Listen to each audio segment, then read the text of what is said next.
move, everything will be okay. If you try to make any move, you'll danger yourself and the airplane. Just stay quiet. We have a problem here. We have a hijacked aircraft headed towards New York, and we need you guys to, we need someone to scramble some F-16s or something up there to help us out. Is this real world or exercise? No, this is not an exercise manifest. Hey, can you look out your window right now? Yeah. Can you see God about 4,000 feet, about 5 east of the airport right now? Looks like he's... Yeah, I see him. That's another situation. Another one just hit the building. Wow. Wow. Another one just hit it hard. Another one just hit the World Trade. The whole building just came apart. The region commander declared that we can shoot down aircraft that did not respond to our directions. Copy that? Copy that, sir. You read that from the Vice President, right?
Ladies and gentlemen, at 9:07, the last aircraft crashed in the field in the outskirts of Shanksville, Pennsylvania.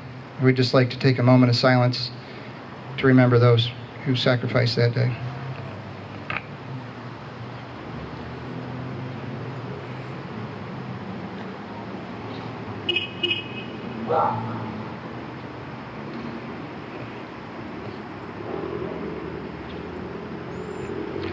Thank you, and I'd invite Chaplain Chael Tiller to come forward to give us the invocation. Would you pray with me? Almighty God, we are drawn before you today as brothers and sisters in memory of tragedy. We are here at this memorial built to honor the loss of life, the sacrifice, and heroism in face of unspeakable evil. Yet, God, we know that you are near to the brokenhearted, near to those who mourn, near to the just and to the compassionate. And so we know that you are here with us today as we honor and remember those who have lost their lives, as those who have bravely chosen to give and save their lives. We invite you, Lord, to draw near today and to draw near to our hearts, to draw us together and to help us find comfort in you, to help us find peace and hope in your presence. Turn our mourning into gladness. Turn our fear into courage.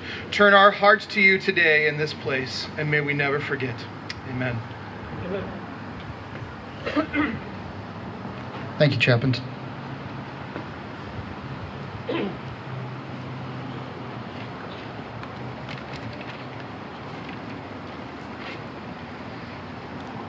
As this column before us fell from the sky 15 years ago today, our enemies intended to strike fear in our hearts. As we watched in disbelief and horror as the World Trade Center and the Pentagon were attacked, and how the towers fell,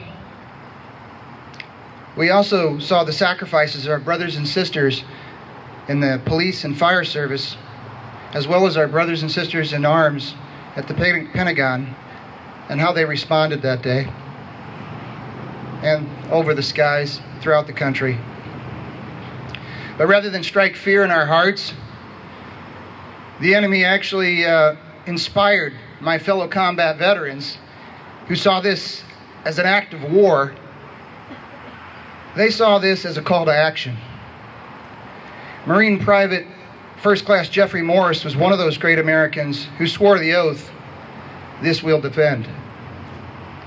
Private First Class Morris, he was inspired to join the Marines, but he also was an inspiration for many of us. And he stood strong against our enemies. And even as he too fell, he continued to be an inspiration for many of us. To some, words like freedom are just words. But to my fellow brothers and sisters in arms, that is something that they are willing to defend with their lives. Gold Star Father Kirk Morris was inspired by his son's actions, and he took the effort over many years to bring us this column that you see before us today. And we want to take this opportunity to pay tribute to those who sacrificed so much that day and the lives that were lost, and also in the subsequent wars for the global war on terrorism, the wars in Afghanistan, the wars in Iraq, that so many have sacrificed for us to be able to maintain this great way of life. And it's a testament here in Wauconda today how you two stand and keep the faith with those who have paid the ultimate price. Ladies and gentlemen, it's my honor to introduce to you Gold Star Father Kirk Morris.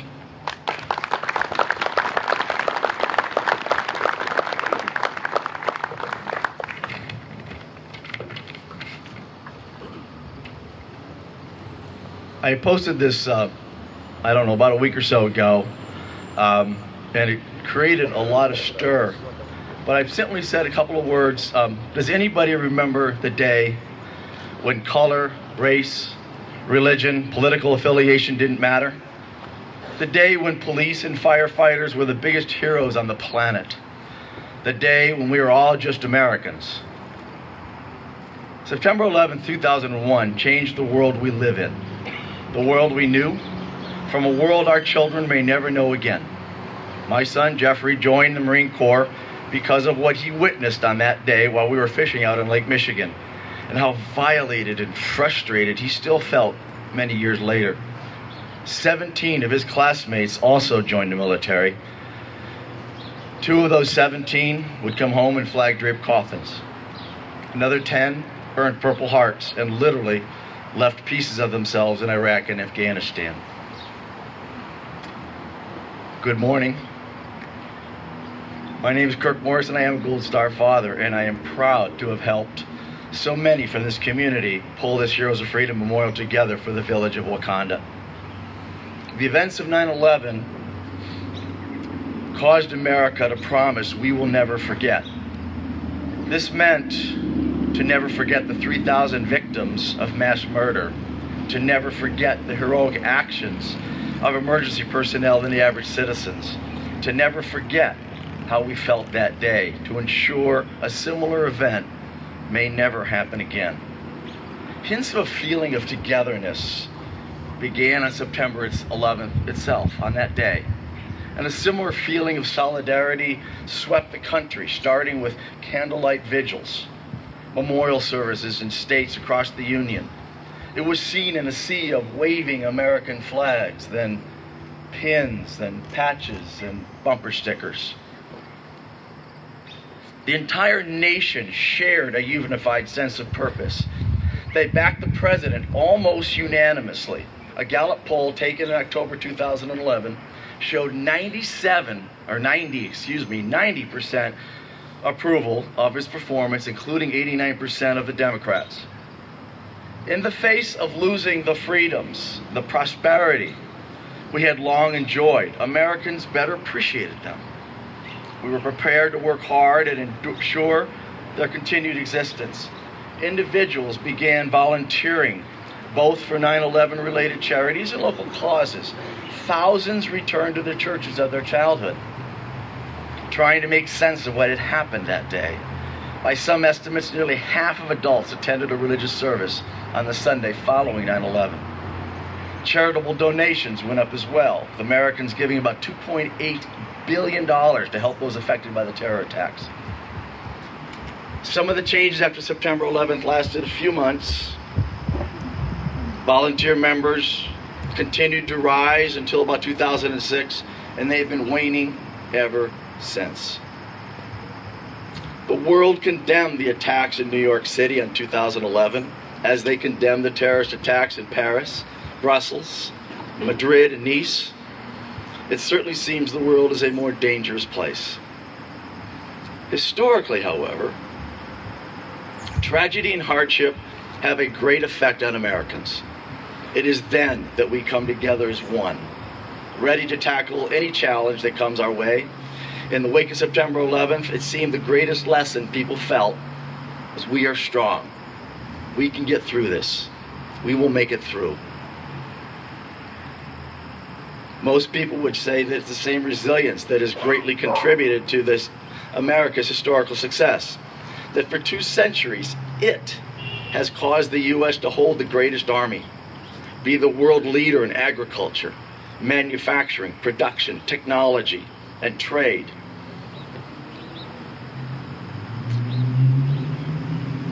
Garner strong defensive strongholds throughout the world. Throughout that time, the nation repeatedly overcame challenges: the Civil War, World War I, World War II, the Great Depression, and almost always emerged stronger. Through adversity, through difficult times, we can always come out of it and rise above.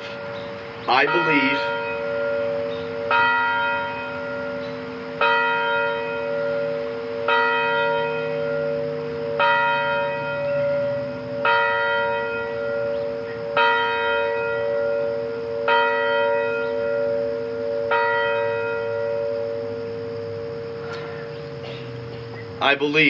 and I hope you always remember, that we were attacked not for what we have done wrong, but what we do great.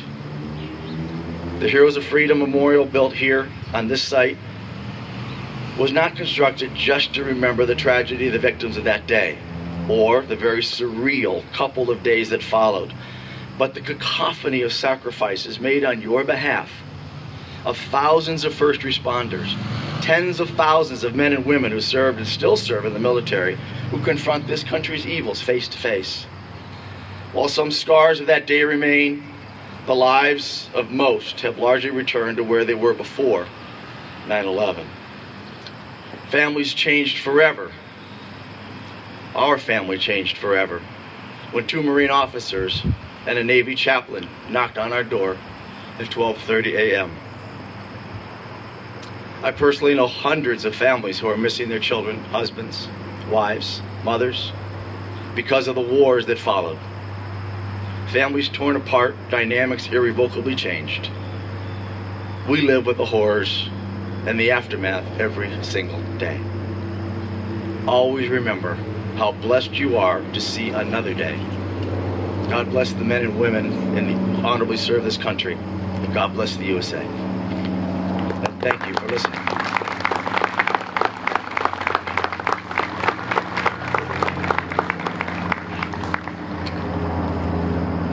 Just like to take one moment to recognize another member of the Morris family.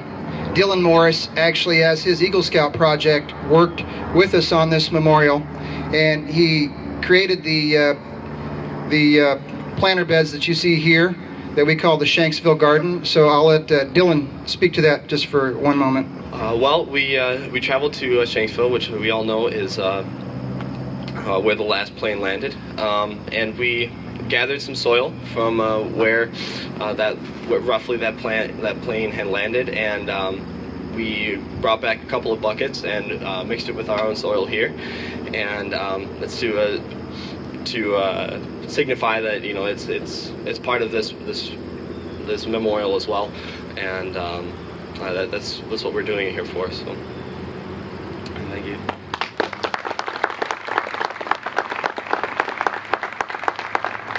So on behalf of the Village of Wauconda, we'd just like to offer this small memento of our appreciation from the citizens of Wauconda for your efforts here at the memorial. Thank you so much, Dylan.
Ladies and gentlemen, now I have the honor to introduce to you our keynote speaker this morning.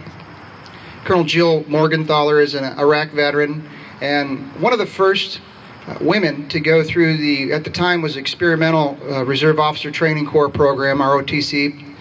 And also, she was the first battalion commander for her battalion, as well as the first brigade commander for her brigade.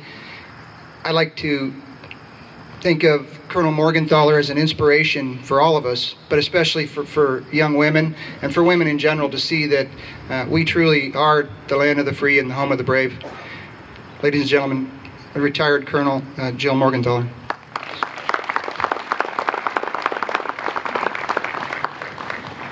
Hooah! Hooah! Or you Marines, oorah! Twice in recent American history, our homeland has been attacked. The first time occurred on December 7th, 1941, in Hawaii. The Japanese admiral who organized the attack against America said, "I fear that all I have done is awaken the sleeping giant," and filled him with terrible remorse and resolve. The second time most of us remember, it was a beautiful day like today, September 11th, 2001. On that beautiful day, we witnessed an evil still beyond our comprehension. The viciousness of the attack shocked people around the world. Good people around the world cried for America.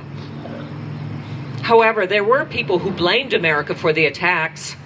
Some said we brought it upon ourselves. There is no grievance that justifies such violence. Some people claimed we did this to ourselves. That outrageous lie deserves no answer. There were even some Americans who said God was punishing us. This was not an act of God. This was a godless act.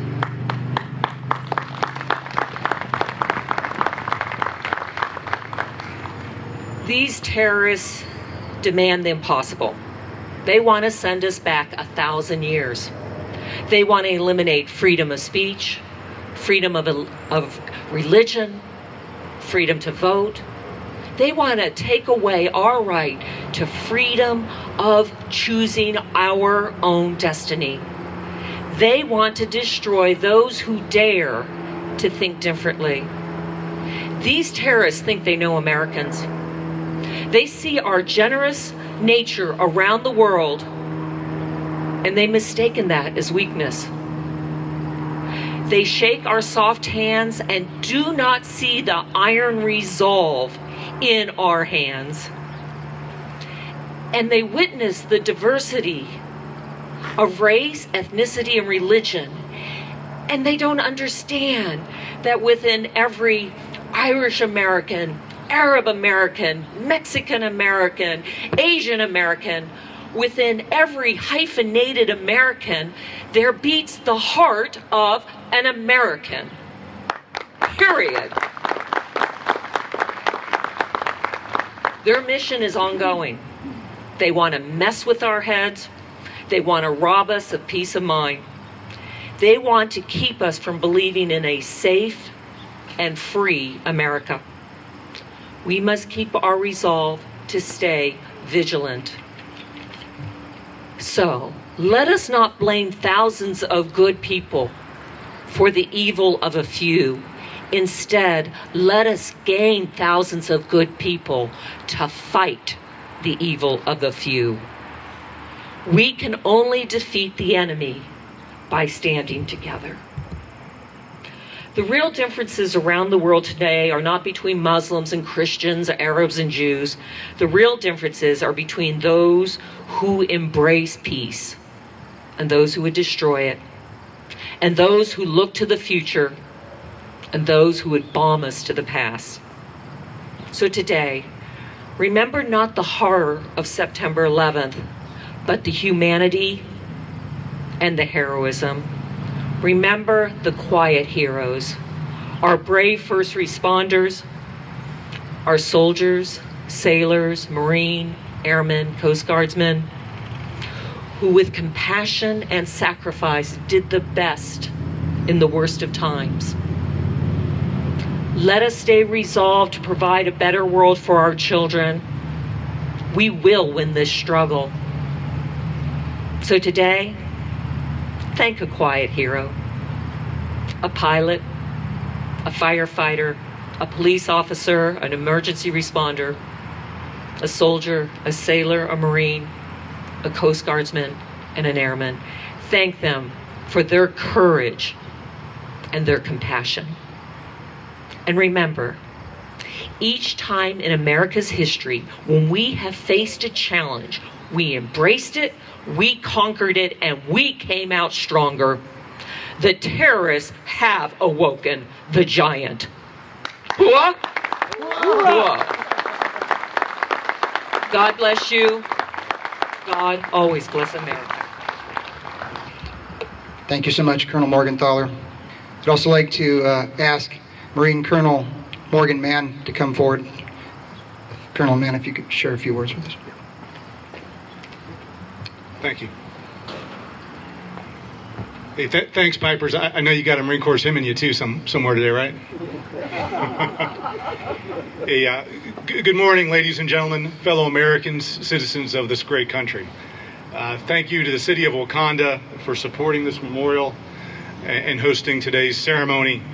I do want to especially call out that this memorial could not have been possible without the tenacity, commitment, and leadership of Kurt Morris, who fought so hard to make this happen over the years. A selfless patriot, a Gold Star father, and someone who cares about this community and country. Thanks, Kurt. On 9/11, I was in Houston, Texas, putting on a suit, and like many of you, I was getting ready for the day. I'd been out of the Marine Corps 3 years, and I turned on the TV and watched those events unfold that day, like many of you all did. You know exactly where you were and what was happening. And I gazed at the television, and like all of you, knew that the world had changed. I ended up driving back to Chicago that day, taking 2 days to get there. 2 weeks later, I reaffiliated with the Marine Corps, and 2 months later, I was back in uniform.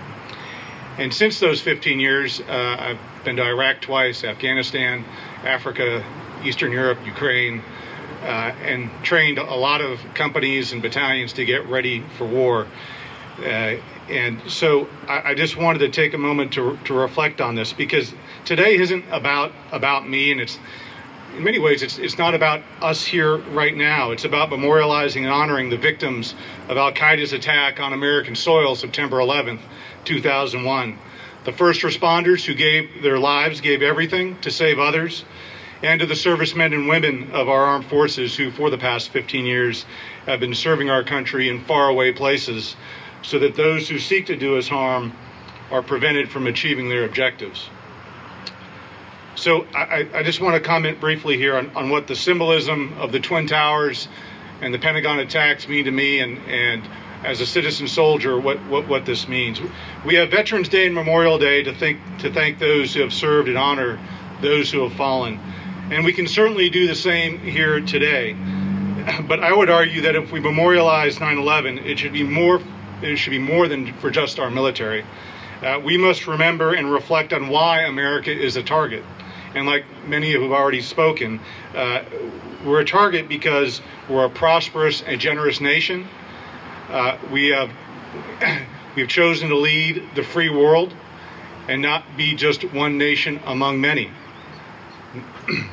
9/11 is an excellent day to celebrate this, to recognize this, because Al-Qaeda did not attack our military that day. Al-Qaeda and its mutant progeny want to destroy our way of life and what we stand for and how we live. We, of course, cannot and will not let this happen. This country of ours is special. We are an exceptional nation. Our culture of individualism, innovation, empathy for others, the freedom to fail and try again, the eagerness to explore are our hallmarks throughout history. These traits are supported by democracy, rule of law, and a constitutional framework that must endure the social, political, and economic changes and turbulence that we're facing even today. This framework must endure at all costs, or the sacrifices that we have all made are in jeopardy. We should not fear our enemies, their message, their weapons, or their tactics. I don't fear those punks much at all, having fought them regularly. To live in fear is to live in tyranny. In Iraq, I plainly saw how a culture of fear erodes community, destroys prosperity, and turns neighbor against neighbor. We don't want that here. We must continue to kill our enemy on the battlefield. Those that seek to destroy our way of life and use fear and terror as a tactic must and will be defeated. However, physical courage on the battlefield is easy compared to the moral courage we as citizens must maintain here at home in order to protect our freedoms, our democracies, and our liberties. If we succumb to fear, if we don't engage with the world, if we sacrifice our liberties for just a fractional increase in feeling better and more secure here at home, we're failing ourselves. That's not the nation who we are, and that's not the exceptional nation that the world knows of us. I can't help but be an optimist when I work daily with young Marines, sailors, soldiers, and airmen. In combat, you see the best in our youth. On November 4th, 2004, my company was tasked with securing a town of Yusufi, Iraq, south of Baghdad. We had just occupied a blown-up police station, and I had just established a perimeter. And Lance Corporal Piotr Budzani, a Polish immigrant, was in the turret of a Humvee, manning a machine gun, looking down an alleyway, and a car veered into that alley and started to approach at high speed. He had seconds to decide what to do, friend or foe, shoot or not to shoot. He shot. He killed the driver immediately. The car exploded in a huge fireball, sending the engine block over Piotr's head and into my perimeter. He saved countless lives that day. And in 2014, I witnessed young Marines and sailors risking their lives almost every day to help local Afghans, to help a Afghan security soldier counterpart. These young men and women conduct selfless acts of courage on a daily basis and think nothing of it, and ask for nothing in return other than our support. We shoulder with them the decisions of life and death, and almost every day they make the right decision. These are your sons and daughters, every single day, leading this country forward. They do it to help their buddy, to win for the team, and to not let fellow Marines down. And that's our national character, woven into each generation, a character that we must cherish and respect, a character that can be seen in our own communities here, if you look around, and if we allow it to blossom. We should have faith that the younger generations that come after us will do the right thing if we give them the opportunity to do so. Thank you for the time here today to speak to you all. Thank you for your continued support of our young men and women in uniform. God bless you, and God bless America. Thank you.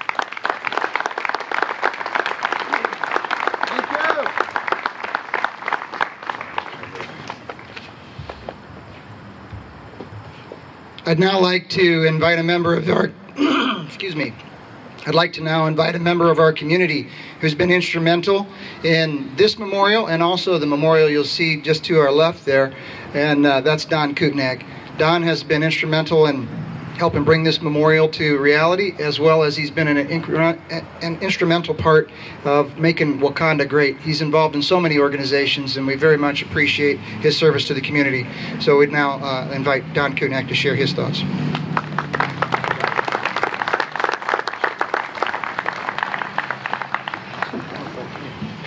Before I start, I would like to introduce three ladies who were flight attendants that are here this morning representing the aircraft that went down on that horrible day.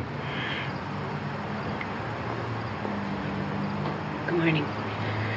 Good morning, all. My name is Anita. I'm a flight attendant for American Airlines, along with my colleague Christine, and to all other crew members that are here, you understand what that day meant for us. That day made our jobs a different place. In the days that followed 9/11, I didn't want to go back to work. I was scared to death, terrorized. And that started making me mad. I said, they're not going to get me. They're not going to terrorize me. But mostly, I knew I had to put my uniform on, this uniform, go back to work, to honor my fellow crew members who literally faced the terrorists eye to eye and fought them off ever so bravely. I decided I had to go to work, put this uniform on for those that had this same uniform on, that were on the same payroll as me, and honor them. And I had to march on for them. In the days that followed, I realized I would not be able to march forward, one foot in front of the other, without all of the help of our military people, but also of all of the normal, common people that started coming back to the airplanes and started flying. And I watched them start to put one foot in front of the other and march forward and go on, because they know this is the best country in the world to live in. So to all of you, to you, all of our service people, thank you for helping me march on.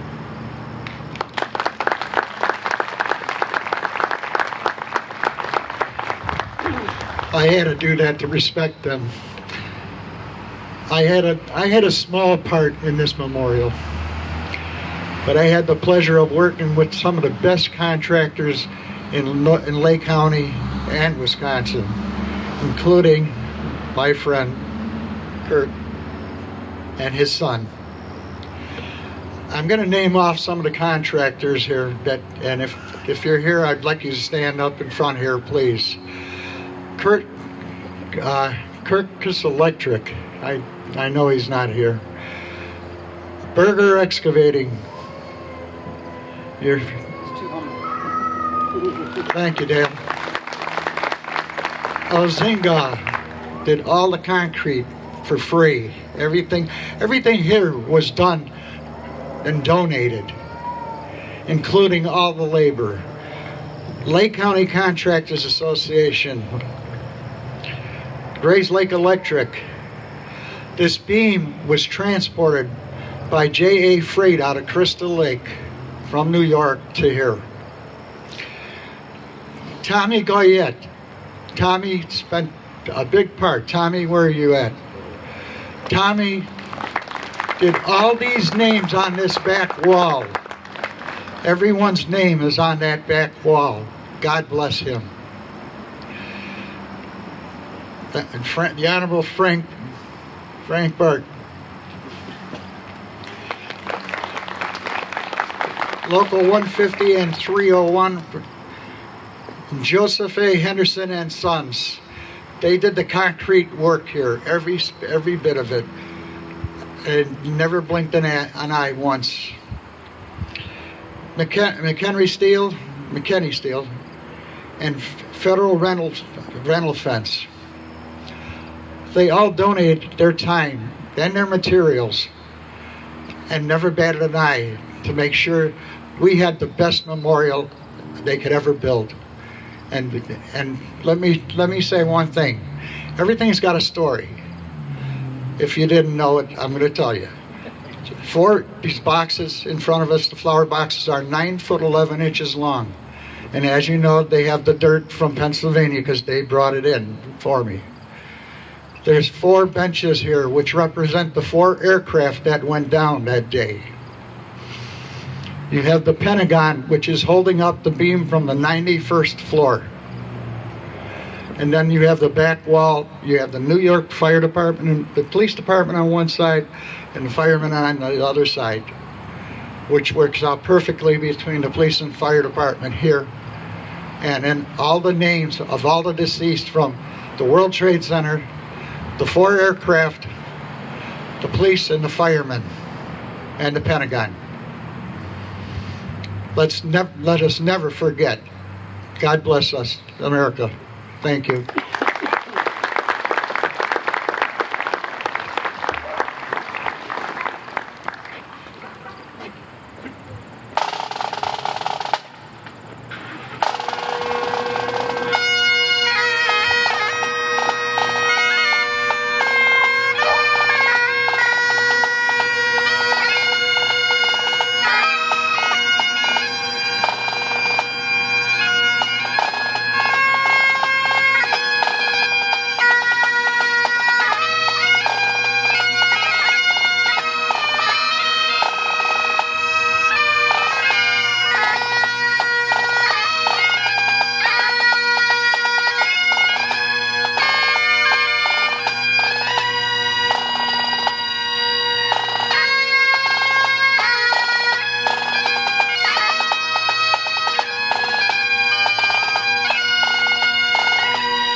Ladies and gentlemen, now representing our first responders, I'd like to invite one of our first brothers in blue, Patrick Kane from the Wauconda Fire Department. He is a battalion chief there. Good morning. As the mayor said, Patrick Kane is my name. I'm a firefighter here and one of the battalion chiefs with the Wauconda Fire District. I also served the United States Marine Corps during the late 1970s. We gather here this morning, folks, to remember what took place on Tuesday, September 11th, 2001. I see a lot of youngsters here. I thought it just might be helpful if we review a few events together, so just bear with me a second. 19 Islamic extremists hijacked 4 U.S. airliners and carried out terrorist attacks against U.S. targets that morning. As you know, 2 aircraft hit the World Trade Towers in New York City 18 minutes apart, ultimately destroying both towers, killing nearly 3,000 people in and around the tower, including those on the aircraft. Of those killed, 343 of them were firefighters, EMTs, 23 police officers, 37 Port Authority officers, all just doing their job that day, providing aid. There were thousands of injuries, as we know, sustained as well. During all of this in New York, a 3rd aircraft strikes along the west side of the Pentagon, killing nearly 200 people, 125 of those military, and the 64 that were on board the aircraft. There again, countless injuries. While all this is going on, a 4th aircraft got delayed out of New Jersey that morning because of everything that was going on. So several of the passengers have been made aware of the events going on in New York. So as we know, that aircraft never made it to its target, but unfortunately crashed in the field in Pennsylvania, killing all 45 on board. And as it's been spoken here before, many of us watched all this in horror on television that day. You all remember where you were. At 2100 hours that same evening, President George W. Bush addressed us all on TV. And he said, I quote, "Terrorist attacks can shake the foundations of our biggest buildings, but they cannot touch the foundation of America. These acts shatter steel, but they cannot dent the American resolve." And then on October 7th of 2001, Operation Enduring Freedom, which was the American-led international effort to oust the Taliban in Afghanistan and destroy bin Laden's network, began and continues. It's been 15 years now, folks. We were attacked not for what we do wrong, but for what we do right. And without concerted effort, however, as horrific events fade in the rearview mirror, so can lessons learned from it. This memorial here that stands in the shadow of our community is a constant reminder to all of us who reside and pass through. The events of that day reshaped the face of our nation. Our lives have changed as a result. We must never forget the inhumanity terrorists are willing to stoop to in the name of their depraved causes as they attempt to destroy the very blanket of freedom we wrap ourselves around every night. Following the attacks, patriotism reached a high point in our community and throughout the country. We were proud to be Americans. We rallied around the police and fire departments. Patriotic songs were written and sung on the radio. The country rallied together in support of our military and the efforts of our political leaders. That was 15 years ago, though. Times have changed, memories have faded. While some scars remain, the lives of most have largely returned to where they were before September 11th.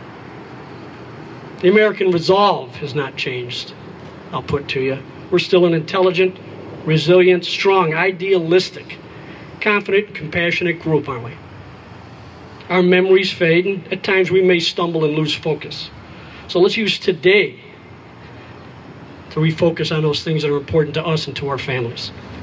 So I pose the question, what brought you all out here this morning, huh? Well, you brought me out here. I heard you all coming, and I wanted to stand united with you to remember what happened 15 years ago and the consequences that followed and affected us all. I remember the average American that day was just going about their daily business. I remember the firefighters, EMTs, police, Port Authority officers. They were just doing their job that day, providing aid, just like you, average Americans. We gathered this morning in vanity and dignity to honor the freedoms our loved ones have sacrificed and died for, and remember the sorrows that so many still suffer with today. Take a moment today, stop somewhere. Remember what's happened in your past and our nation's past. Recall those events that have shaped your life and those of your family. Talk with your children, parents, today. Remembering today is not a choice, but an obligation. And I'll close it with something Abraham Lincoln said a long time ago. In the end, it's not the years in your life that count, it's the life in your years. Thanks very much for coming out. God bless.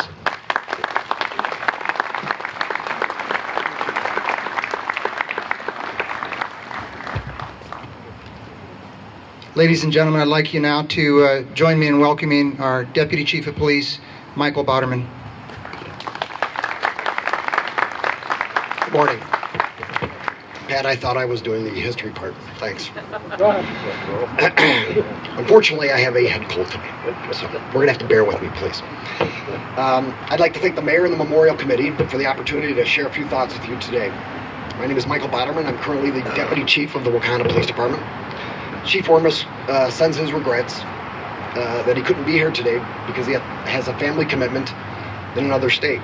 I now, too, regret that he's not here because I can hardly get through this speech. However, we both felt that having the opportunity to address the citizens of the village we serve is truly an honor. As we reflect on the events from September 11th, 2001, each of us remembers aspects of which we will forever be etched in our memories. I myself recall standing in front of my television with my 8, 6, and 2-year-old sons. My thoughts immediately brought me to the realization that our way of life forever will be altered. Not only for me, but for my 3 young boys who looked at my face as the horror unfolded on the TV. We watched glued to the TV as one of the worst days in American history proved to bring out the very best in our fellow Americans. At that point in time, I had served as a police officer for close to a decade. It struck me as I watched hundreds of first responders rush into those burning buildings that the fundamental duty of serving mankind has never been more prevalent than on that day. These brave men and women took the duty of safeguarding human life and protecting the innocent to a level that is unimaginable to most. The names of those individuals and the departments they represented are displayed on the wall behind me. Unfortunately, this tragedy continues to claim the lives of many men and women who selflessly served the city of New York as they participated in the recovery and cleanup of Ground Zero.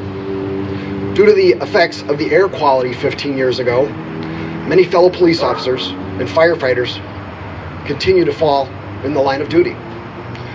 Our department would like to thank each of you for your continued support of law enforcement. This support has quite an impact on how officers do their job day in and day out. We are proud to serve our community. I will leave you with a quote from General George Patton that encompasses my thoughts that surrounded the day that 400 plus responders gave the ultimate sacrifice. It is foolish and wrong to mourn the men who died. Rather, we should thank God that such men lived. Thank you.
Ladies and gentlemen, I'd like to welcome Chaplain Tiller to offer the benediction.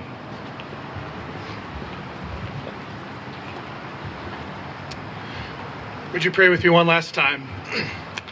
Our gracious God, as we prepare to depart today, we commit ourselves to never forget those we've lost, as well as to pray for those who have served and continue to serve to ensure the safety of our nation and our community. We ask you to protect them, they protect us. When we go and we depart from here, remind us not just of the loss that we've experienced, but of the freedom we still have and of the precious gift of life that we have been given from you. Lord, give us eyes to see and ears to hear and a heart and a will to respond to the needs around us every day. May we go and see the image of God in every human life. May we go and be agents of peace where there is unrest. May we go and be agents of healing where there is brokenness. May we go and be just where there is injustice. May we go and bring mercy where there are cries for mercy. Send us out, Lord, in the hope and in the truth that you can and will restore all things and make all things new. Amen. Amen.